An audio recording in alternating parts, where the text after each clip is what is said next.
ada tulisan yang dibuat oleh Denny Indrayana yang isinya sangat menarik, dan Denny Indrayana mengklaim bahwa tulisan ini berasal dari sumber yang terpercaya.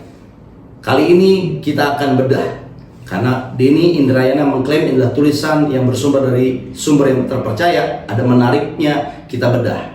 Menurut Denny Indrayana, pihak istana telah mendesain adanya skenario dalam Pilpres 2024.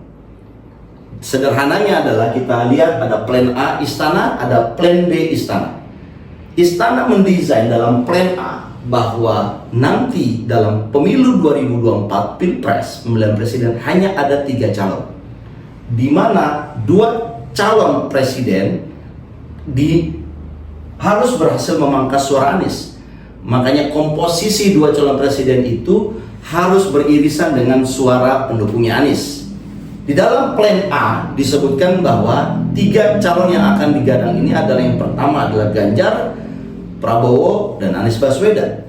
Ganjar akan berpasangan dengan Sandiaga Uno karena diduga Sandi punya irisan suara dengan Anies. Prabowo diduga akan berpasangan dengan Erlangga Hartarto dari Golkar.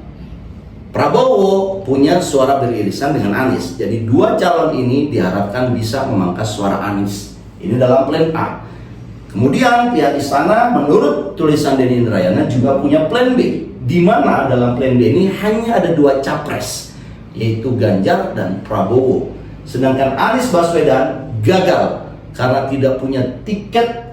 Salah satunya partai pendukungnya kalah di Mahkamah Agung. Manakah skenario ini yang terjadi? Wallahu a'lam, tidak ada yang tahu. Tetapi kita sebagai pecinta demokrasi merasa marah apabila ada skenario seperti ini. Lantas kita sebagai publik harus berbuat apa? Saya usulkan ada 4 hal yang dilakukan oleh publik. Pertama, publik harus paham adanya skenario penjegalan suara rakyat tersebut. Kita harus berani melawan. Penjegalan suara ini adalah musuhnya demokrasi.